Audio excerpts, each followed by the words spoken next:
this is Russ. Yeah, I'm back in the car again. I'm in Mrs. Wright's car again. Yeah, it's Sunday.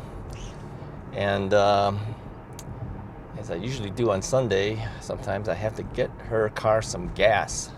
So we're headed to Costco to do that, as we usually do. Yeah, I figured since I'm heading out there, I might as well run the camera, run my mouth off, talk to you guys. So anyway, yesterday we had a guitar get-together. I have a guitar get-together with my guitar friends. And yeah, I figured that that would be the last of all the events that we were going to do. I can go back on the diet. Well, no, not quite. Yeah, Lunar New Year is coming up. My wife said, they call it the Lunar New Year now. Many people call it Chinese New Year, but the Lunar New Year covers the Asian countries, not just Chinese, right? But many of us call it Chinese New Year because that's what we had called it all these years. But to be more politically correct with all Asian countries and others that celebrate it, it's Lunar New Year. Yeah, so this year for Chinese, it's the year of the snake. Happens on Wednesday. I think you guys will probably see this video on Monday. So you got 2 days to get ready for Lunar New Year. And for Chinese people, year of the snake. Well, you might be asking, well, what year were you born in, Russ? Yeah, I'm the year of the dog. Now, if you look in terms of the year that I was born, I told you guys I was 66. You may look at it and say, well, that doesn't fall in there.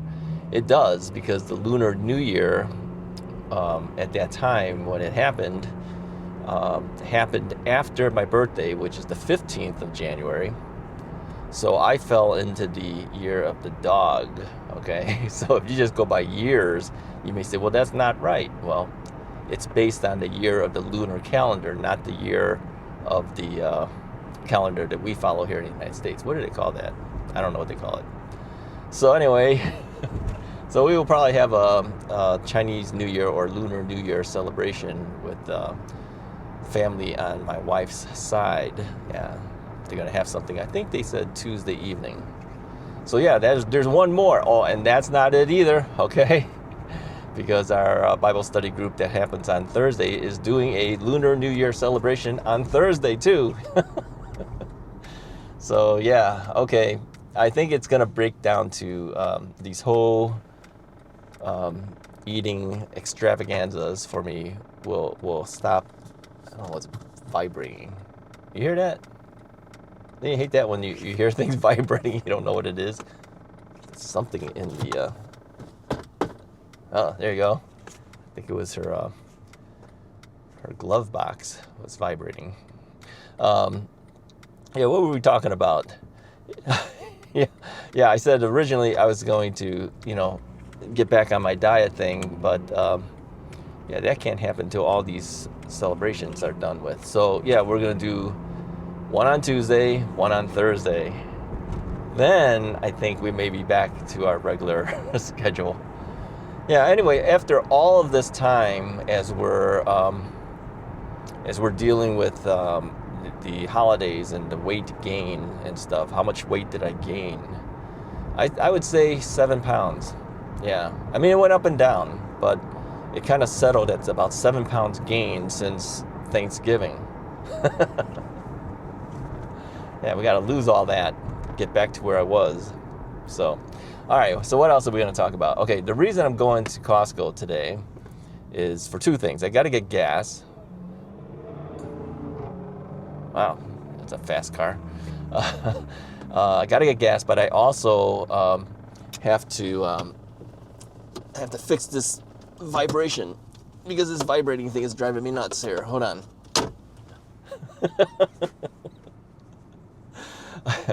We're getting gas, but I had to change the battery on Mrs. Wright's car. This is a Honda 2011 CR-V, okay? And we've changed the battery number of times here, but here's the reason we change it more often on her car than mine. Now, I took a look at the date code of the battery. We get it at Costco, of course. It's an interstate battery. It's a January of 2021. Now, you could probably stretch it another year, but people were telling me, 3-4 years is typically the lifespan of a battery. The reason we change hers more often is because, when she goes to work, her car is parked outside, stays out there all day long, right? And then when she gets home, we park it in the garage. But, the rest of the time it's outside. And when it's really cold and it's outside, you have a potential problem for maybe starting the car. And I think in the past, she's had this issue where the car really struggled to start, and that's because of the battery. Yeah, the minute you pull out the battery, put a new battery, you're perfectly fine. So anyway, we went to Costco, and we got her a new battery, and then I brought it home. I changed it out. So I'm going back to Costco to return the old battery because they charge you a $15 fee.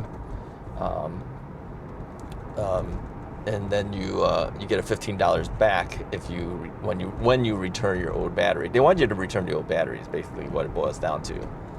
So it's almost like a deposit for bottles. Remember when they used to do that for Coke bottles, pop bottles? You pay a certain deposit for the bottles because they knew that you probably want your money back. So you would bring the bottles back, right? It's kind of the same thing with the battery. So I'm going back to return it to get $15 back. Yeah, I wonder if they're going to force me to go through the entrance and use my card to get in, because the Costco auto thing is right near the exit area where the food cart is. I mean, it'd be easier just go through the exit and go straight there. We'll see. I think when I go up there, I'll just say, hey, do I need to go through the entrance and go around? Or can I just go there and give them back the battery? We'll see what they do. So now you might be asking, well, are you going to get a Costco slice of pizza? That all depends on how many people are sitting inside that food court and whether there's a lot of people waiting in line. All right. If there's not that many people waiting in line, yeah, I might get a slice of pizza. So anyways, at the guitar gathering, jumping back and forth here, my friend Andy, who is the videographer, he's the guy responsible for me starting a YouTube channel, really. He was the guy that, that said, Russ, you need to do this. He was telling me, he says, you know what you need to do next? I go, no. He says, you need to do a live stream on the Russ's Right channel and do live streaming. I says, I don't know how to do that. I mean, you got to set it up. You got to have the right camera, because some cameras, you can't run it for that long without it burning out the sensor. Yeah, so this thing's really vibrating. I'll try to fix it later, but it's really bothering me. I'm sure it bothers you when you hear it. It vibrates. So anyways, he says, you need to start learning to do a live stream on the Russ's Right channel and talk about e-bikes. Because he says you have the natural gift of gab, right? I said that. Actually, he just says, Russ can talk and talk and talk and talk. Yes, I can. He says, you're a natural. I go, well, I was never one to be in front of the camera. Like I said, I was always behind the camera. And then until this whole YouTube thing came along, now I'm in front of the camera. But he says, no, you're a natural. You can just come up with the topic and talk about it. It's true. This is true. I've got a blabbermouth. I can talk about anything. So anyways, he might be watching this. So there you go. Talking about you. No, he and his wife was asking, how often do I do these videos? Or at least his wife was. I said, every day. Almost every day, right? Yeah, almost every day. Whether it's now for the More from Russ channel or the Russ's Right channel. And she thought that was amazing. There was so many. But the thing is, I told her, it keeps me company to talk to you guys while I'm driving. Otherwise, it's kind of a boring drive. I mean, who wants to sit there and drive by themselves to go to something like Costco? It's only, I don't know, what is it, 10, 12 minutes long usually? Because it's not that far, right? Okay, 10 or 12 minutes drive time. But having someone to talk to is better than just sitting in the car and driving and not talking to anyone. So, but I told her, I says, I just talk to you guys like I talk to somebody that's in the car. This is no different. Keeps me company. Yeah, so I don't mind doing it. To me, it's fun. And then I told them too, the reason I go to Costco every day is, well, almost every day it seems, is it gets me out of the house. Yeah, it gives me something to do. It's the issue with being retired and not having anywhere to go or anything to do. It gives me a reason to get out. That's why I do it. Plus, I like pizza. It's probably the main reason, but gives me somewhere to go. You know, it costs me money. Yeah, it costs me gas money and things, but it's okay. So, and these videos aren't that difficult to produce, quite frankly. It's, you know, how hard is it? I don't edit a whole lot. Okay, sometimes I put some photos up for you guys to see. I like doing that. It does take longer to do that, of course, but it makes the video a little more interesting. People have said, too, to me that doing that helps explain a little bit about what you're talking about. It's true. It does. So a lot of times I'll take a picture of the piece of pizza just so you can see what the slice of pizza is. You know, the thing is, the piece of pizza or the slice of pizza isn't consistent at Costco. I mean, they do try to make it consistent, but sometimes it isn't. Because I've had enough of them now, I can tell when things are different. Some of them are thicker, some of them are thinner. Yeah, I don't know why. They're supposed to be standardized in their dough and everything. I don't know, maybe the way to stretch it, but it's still sized the same. So why would it be different? Is it oven temperatures or something? I have no idea. But I like it slightly thicker. I don't like it like paper thin. And I've had them both ways at Costco. Go figure that out. I mean, it tastes the same, but the thicknesses are different. So the textures are different then, right? Anyway, that's about it. That's about all I have for you guys for today. Heading there to return a battery, get a slice of pizza, tell you about my my adventures in food eating. Yeah, we'll go back on the diet, I think in February at this point. There's too much stuff going on. Yeah, it's very difficult all the time from mid-November through end of January for me to lose any type of weight. Yeah.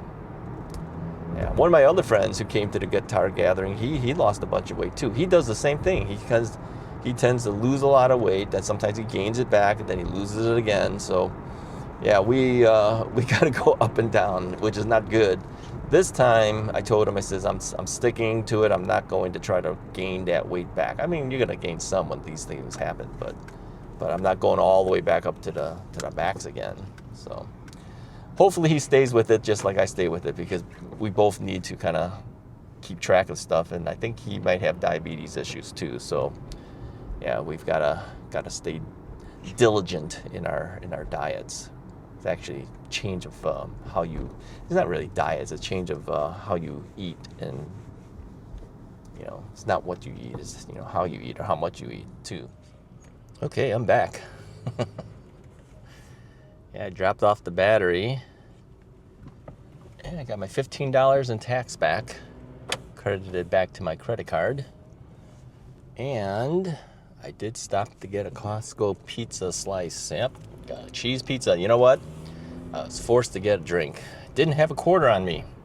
I think I need to keep a quarter in my pocket at all times so I can get a water. So, yeah, we got the Diet Pepsi.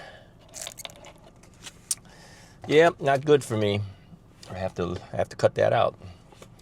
So anyway, it was pretty busy as far as getting the pizza was concerned, but it went through it pretty quick. The guys behind the counter were really, really fast this time. So it got through it fast, and I'm looking, and yeah, sure enough, one table was open when I was there. So I sat down, and I'm facing where people would be coming towards me, because I kind of saw how many people were there. I says, okay, if somebody comes and nobody gives up a seat, then I would invite them to come sit with me at the table. Yeah, it worked out. Every time somebody came, another person got up, got out of there, and it was an open table for them. So I had a table all to myself this time on a Sunday. That's amazing. Yeah, well, sometimes I do look forward to talking to some of the people. You get to meet different people. Yeah, Costco pizza, nice and greasy. It's not really that greasy. It's just the cheese always, sometimes gets you after a while. Maybe it's the other stuff. Maybe it's the crust. I have no idea. If it was a pepperoni pizza, I would say it's probably the pepperoni grease that's getting to you. But I usually, and this is the problem, is because I usually fill up a second cup with the Diet Pepsi. And so that's really a little too much to drink. at one time, all the time.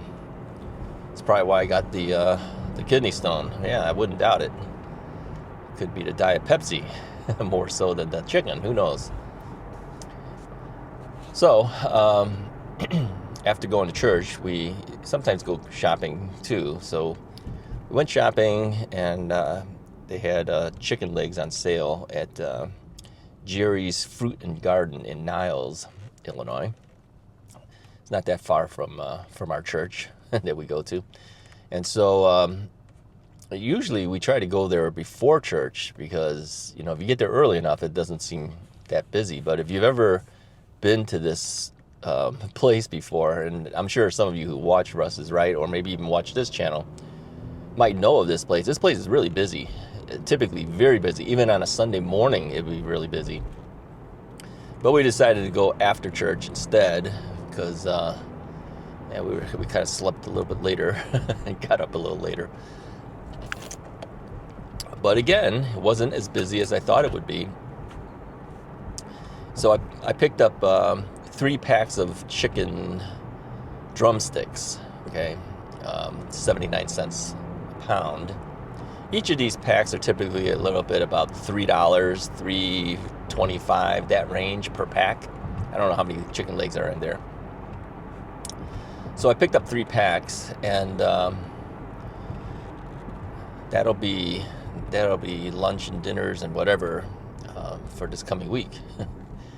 Yeah, I'm not gonna do anything fancy with it. Like I said, I have to watch out for the salt content. So I think what we'll do is I'll put some lemongrass in there. If you don't know what lemongrass is, look it up. So it's like I don't know. It's almost like a grass, right? Like a hardened grass, and it tastes like lemons actually, and maybe a little bit of ginger or something, and just boil it. Yeah, my sister told me that, and she gave me a little recipe that her husband does all the time. You just basically boil this thing, put the chicken in there. Once it comes to a boil, then you just turn down the power level until it simmers a little bit, and just until it's not heavily boiling. And then after, I don't know how long it is, and then you just turn it off and let it sit in there. I guess the residual heat from the hot water essentially will cook the chicken, and they do this all the time. See, the thing is sometimes the Chinese have this thing where they just boil the chicken with very basic ingredients, like I said, the ginger, the lemongrass, and eliminate the other stuff. So it's very basic. It looks like just a boiled chicken, but it actually tastes pretty good, and it's usually pretty tender with the meat, and it's moist and everything. So I did it once when she told me how to do it. It was pretty good. I think I'll do it again this time with the 3 packs of chicken drumsticks, I should say. Should be okay. And if it works out good that way, then maybe going forward, that's what I'll do. I'm just trying to find a way to lower the salt contents by not buying the Costco rotisserie chicken. Okay. So anyway, that'll be my lunches and dinners probably for this coming week. Now, will I be going to Costco to get a slice of pizza? I might, but I think it's gonna be less. Whereas going like almost every single day, it's gonna be less going forward. Maybe twice a week. We'll see. Unless I get the cravings for a slice of pizza. The thing is, like I said, it's not just the pizza. It's being able to go out and get out of the house. That's important. Otherwise, you feel like a prisoner in the house because there's nowhere to go. I mean, anywhere you go costs money. Think about it. Everywhere you go, I guess I could go to the library, but what good is that? I might as well just sit at home. But anywhere you go that's worth going to usually will cost you something. You either have to buy something, like something to eat, or there's an entrance fee or something like that, right? At one time I mentioned maybe going to the museum, downtown Chicago, but I looked at the regulations they have for photography and videography. You could do videos in there, but you can't do anything for commercial use without their approval. And of course, being on YouTube, technically that's commercial use. Now, the More From Russ channel doesn't gain any money. Not yet, because it's not monetized, right? It's too new of a channel. I guess if you want to technically say, okay, well, I'm not making any money on this. It's not commercialized. You might get away with that, but hey, why risk that, right? So yeah, a lot of these places, they won't let you do it. You have to be really careful with how you record things and whether you can allow recording to happen at that location or not. This is an issue that even photographers had, when I was doing professional photography is, can you record there? Can you not? I told a story once, I was at Navy Pier down in the Chicago area, downtown area, general downtown area, I should say. And I had a wedding engagement to shoot there. And it was just like engagement photos before the actual wedding. And then a security guard came up to me and told me I couldn't shoot. And I'd shot there before, and she says, no, you can't shoot here without permission. So I says, well, nothing on the website says anything about this. And then she says, well, you can't. She says, you'll have to leave. You got to leave Navy Pier? So my clients and I started walking, and then the security guard walked the other way. So we went to another area, and then we shot. we finished it. I says, I'm not going to let her tell me that. There's nothing on the website that says it. So anyways, I contacted Navy Pier, and I said, this is what happened. And I says, where is it on your website that says that I can't do this? And she looks, and sure enough, there's nothing on the website that says I can't do it. I says, we'd already driven all the way down here to do this thing, and nothing says I can't do it. So I says, if you're going to do that, you have to be specific that you can't do it. So I think they may have added something after that. I don't know. But the point is that, you can't just randomly kick people out and tell them you can't do it. But you got to be careful. Some of the things that you do, on a video or photography standpoint, could cause you problems if you don't check regulations and the like. Now, that I took you guys out to the Volo Auto Museum. They don't care. I've talked to them. In fact, they let all my photography students come, and we actually did classes, field trips there, and they were perfectly fine with it. I mean, they had an entrance fee and all that. They were just happy that people were coming. So there are some places that are okay. Other places, not so much. So I actually like going to the auto museum, but again, they're under construction right now. They're fixing things up, and when my sister was here, I took her there. Of course, she had to pay for an entrance because I have the year's membership, but she doesn't, of course. So she paid a one-time entrance fee. But they had some construction going on at the time. They gave her a thing that says, if you come back again and bring somebody else, then that other person could come. You can come in for free as long as the other person pays. So technically, if I can find two people and one of them was willing to pay, I can get basically two for a price of one.